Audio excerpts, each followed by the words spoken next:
Hiya and welcome to another episode of the Moaning Show. I am HED01, your host, and I will be taking you through the subject very close to my heart, and this is video games.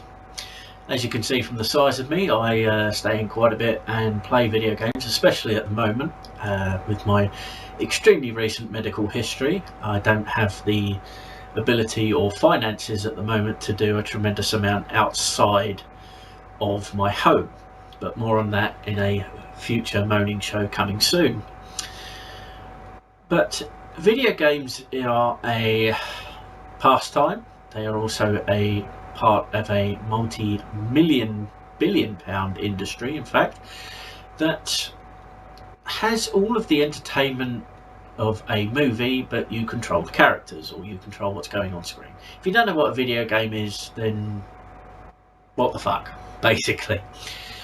But along with the good, along with lots of good, comes increasing amounts and lots of bad.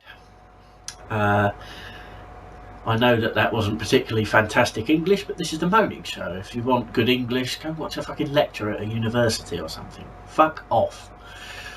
But in the olden days, you used to pick up a cartridge, very similar to something hand size, quite frankly, and you'd plug it into a console and turn the on button on, switch it on, and you could play more or less instantly after you choose your particular settings and options, and you could get on with your gaming experience.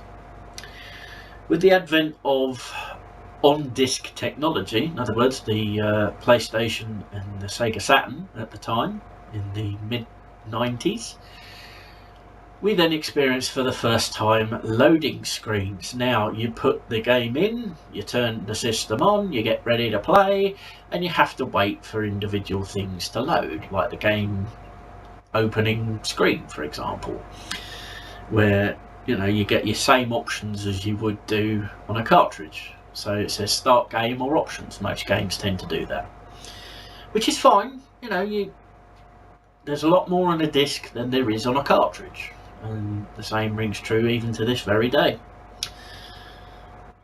So that's the first bugbear: loading times and screens. It's like a little bar will fill up, it will fill up, it will fill up, it will fill up, and it will fill up.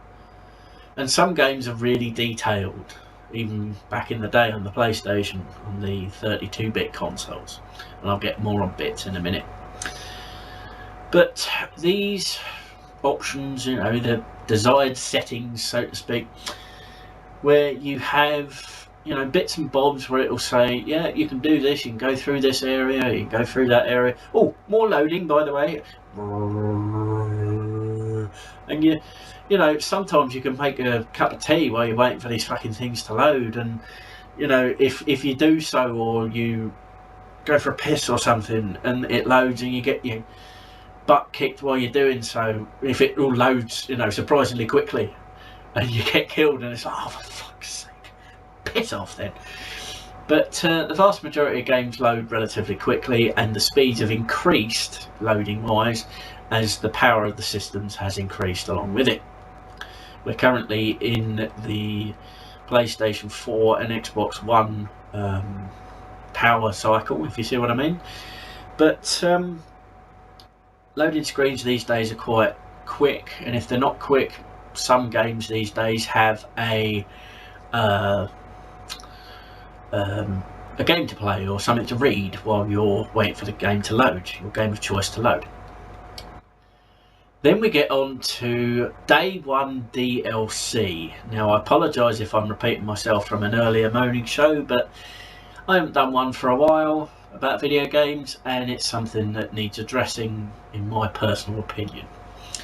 Day 1 DLC. So in other words, you've been waiting for a game to come out, and it will, say like you've been following its progress like I did with Metal Gear Solid 5 that came out in 2015.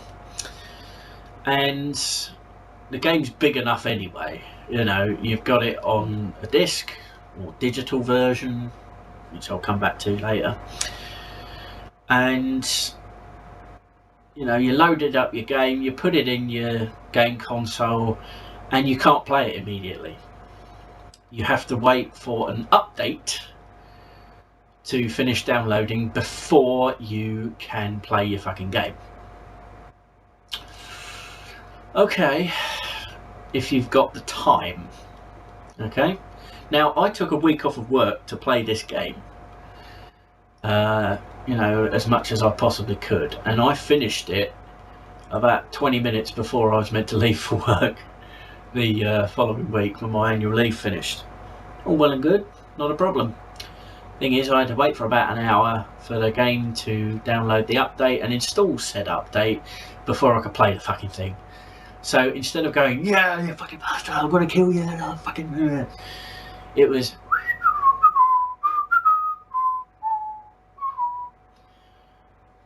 what the fuck? And updates are one of the worst things about video games as well.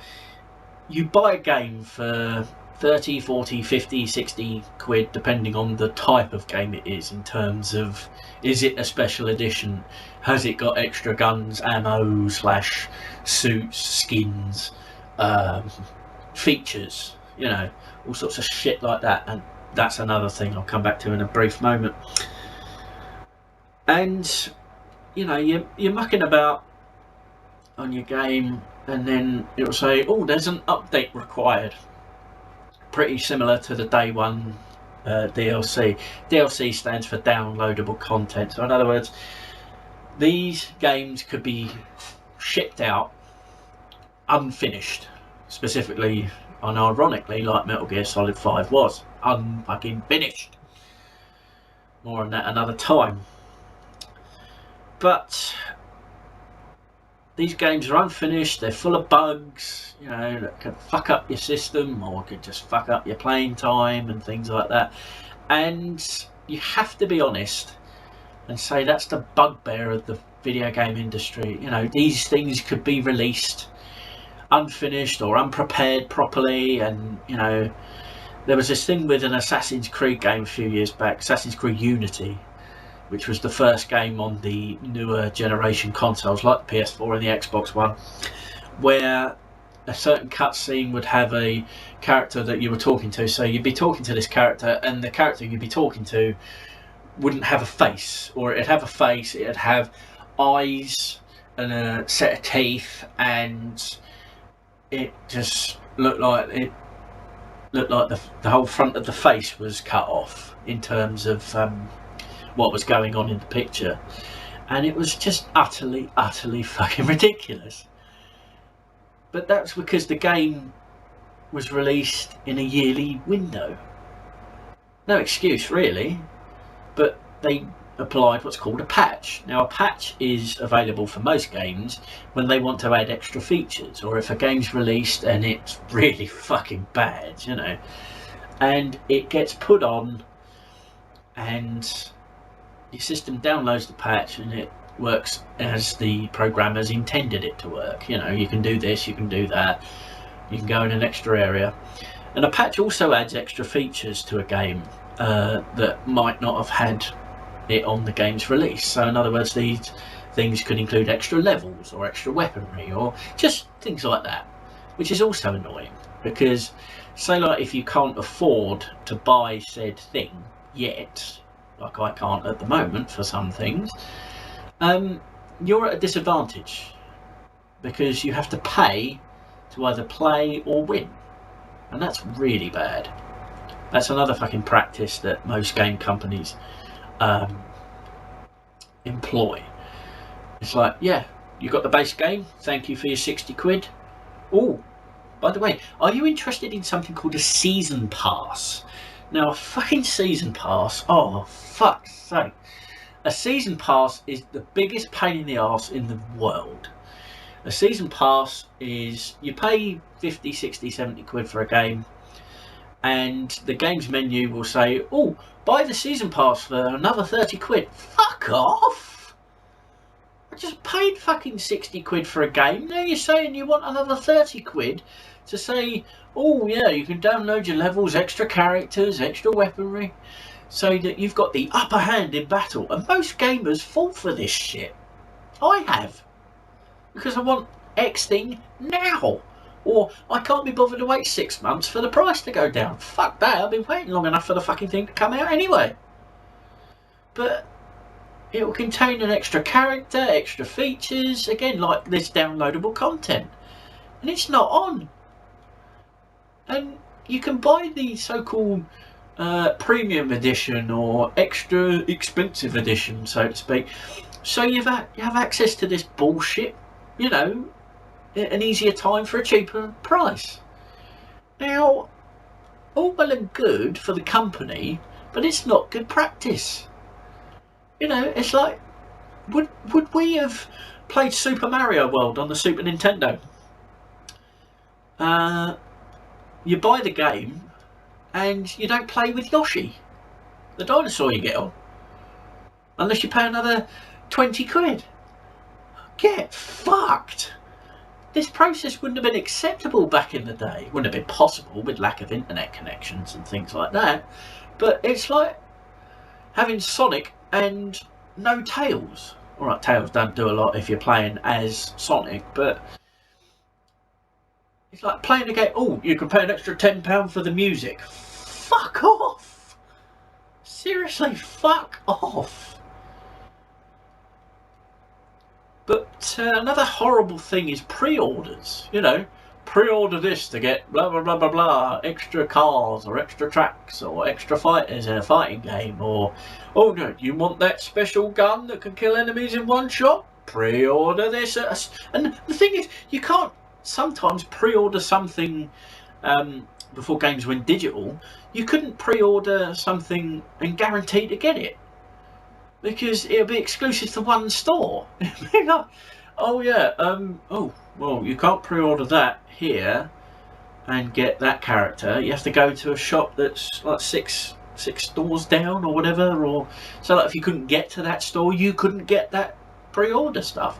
And pre-orders are basically a load of bollocks anyway, because the game companies will say, oh yeah, we'll add that in for people who want to buy our product early, you know, and just make sure that they get a little bit of a bonus, you know. Fuck off. Because 9 times out of 10 these days, anyway, in the last few years or so, you pre-order something and it's available to buy anyway. So you don't get any benefit, you don't get any bullshit. It's like, pre-order this to get an exclusive character skin, or pre-order this to get an exclusive character. And yet it's for sale for like 2-3 quid anyway. So basically you're not saving a tremendous amount. But with video games, it's, like I say, a fucking bugbear for so many people around the world, including myself, and it's annoying. And the worst fucking thing as well is if your game fucking crashes. You know, you're enjoying yourself, you're blowing up your mates or whatever, and that's another thing I'll get back to in a couple of minutes. And all of a sudden, you can't do anything. And so, look, if you're playing an online shooter or whatever, and your mate's going, well, by the way, you've stopped moving.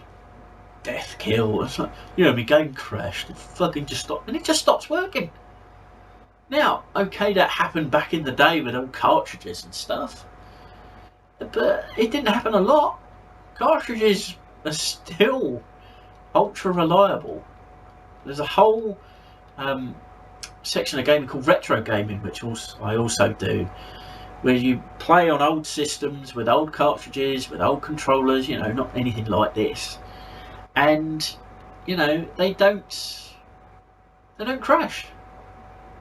They're brilliant. You know, it's like, yay! No loading times, no crashes, no updates, no DLC. The game was brought out as it was intended to. You could play the game more or less instantly.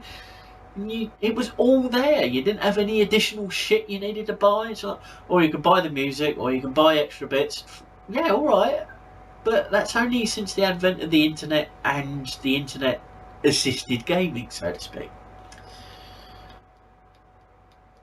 But you're all looking for, you know, bits and bobs in a game, and if you fuck it up, you fuck it up and you start again. Now saving is brilliant, you know. But it replaces things like passwords on all old games and stuff, you know, 20-digit things that you had to put in to make sure you could get back to the bit you were, you know, going on before. But one of the worst aspects of video games these days is the online shooter. Now, I freely admit I fucking suck at online shooters. I've got several Call of Duty games. Now, these are first-person games where all you see is your hand connected to a gun. So, in other words, you see, you know, that's it. You see your hand and a gun, and if you look down, you might, if you're lucky, see your feet. Now, I like the single-player campaigns. Shot fucking horror. I actually like single-player games. I'm an only child. Of course I like single-player games. Fuck off. Oh, would you like to play this versus your friends? Yeah, if they were off at the same time as me, and oh yeah, if I had any friends that actually owned the fucking game. But here's where you choose a mode, you go into it, and you get killed immediately by a much higher leveled, much higher skilled player. And you see what you are up against. You respawn, in other words, you get an extra life. You go into the game and bang, you get killed immediately, either by that same player or one even higher skilled, more highly trained, you know. And that's enjoyable? How the fuck is that enjoyable? That's bloody ridiculous. You don't get any time to learn how to play the game. You don't get any enjoyment out of things.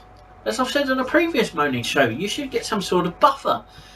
You know, it takes like 15 headshots on you to kill you, so you can get a bit of practice in, so you can get a kill or two of your own. It's like, yeah, I can fucking do it. And then you get that loss of buffer. It's all like one headshot, boom, you know, you're gone. Instead of boom, respawn, boom, respawn, boom, respawn. You know? It's complete and total shit. Yeah, alright, if you suck at the game, you suck at the game. But at the same time, if it's your main selling point of the game as a company, what the fuck are you supposed to do? It's like, oh yes, the individuals there would be will enjoy themselves playing this online multiplayer. Oh yeah, have you played it? Are you any good at it? You know, because the makers of games should technically be the best players of the games because they've made them. But most game makers actually suck at their games. There's an old game called Mega Man, which is basically a platform game. You know, you go from left to right and shoot stuff with an arm cannon and shit like that. And the makers of the game completely suck at it. Now, I'm not saying I'm any better, but there are players that can go through these levels and not get hit. And they look like amazing stars. There's a game playing aspect on YouTube and video making sites called Let's Plays. There's a couple on my channel before I realised that they weren't getting many views, and I thought, fuck it, let's just not bother. I've not even finished the playthrough. But next year, 2020, it comes the advent of the PlayStation 5.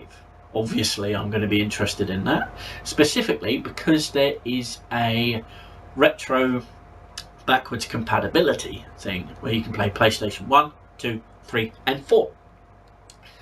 And this has been confirmed in a video, which is absolutely fantastic. Which means you can play the backlog of games from a 25-year anniversary or, you know, library of games. Fucking brilliant! And you should be able to play these games and record your play of these games to do a so-called Let's Play by using the share function, if it still exists on the new system, which I have no doubt that it will do. But with that comes the potential for being copyrighted. Now, if they didn't want this to happen, then Sony wouldn't have added the share function on the PlayStation 4. I'm recording this on a PlayStation 3 because it's still the most reliable and easiest way to record this thing.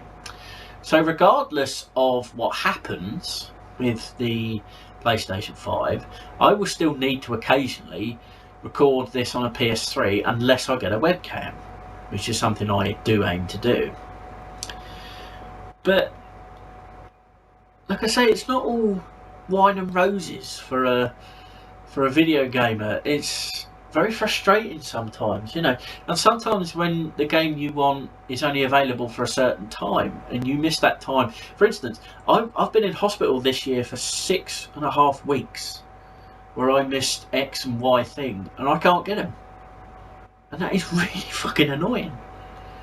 And because of that, and because I'm on long-term sick, you know, I can't afford to do X thing. I have to wait, and those long-term viewers who have been watching me all this time know I fucking hate waiting, and it might be a future Moaning Show anyway. But you know, it's and another thing at the start of most release games these days, there's a disclaimer that you have to click X or sign into, saying you've read the terms and conditions of the license to play the game, because that's what you're paying the money for. The physical disc costs something like £1 to make, or a couple of quid to make, and what you're paying for is the actual license to play the game. You know, it's like, oh, you can't play this game unless you pay us, blah blah blah blah blah. That's what you're paying for. Even back in the day when you were playing Super Mario Brothers or Tetris or something like that, you know, that's what you're paying for. All you're paying for is the fucking right to play the game. But these terms and conditions could include anything. You must stand on one hand in your head whilst sucking off your old grandpa whilst you shoot everything, or for every kill you get you must blink 20 times. Could be something fucking ridiculous like that. No one reads the terms and conditions to fucking anything unless it's a binding legal contract that makes you do X or Y in a court of law.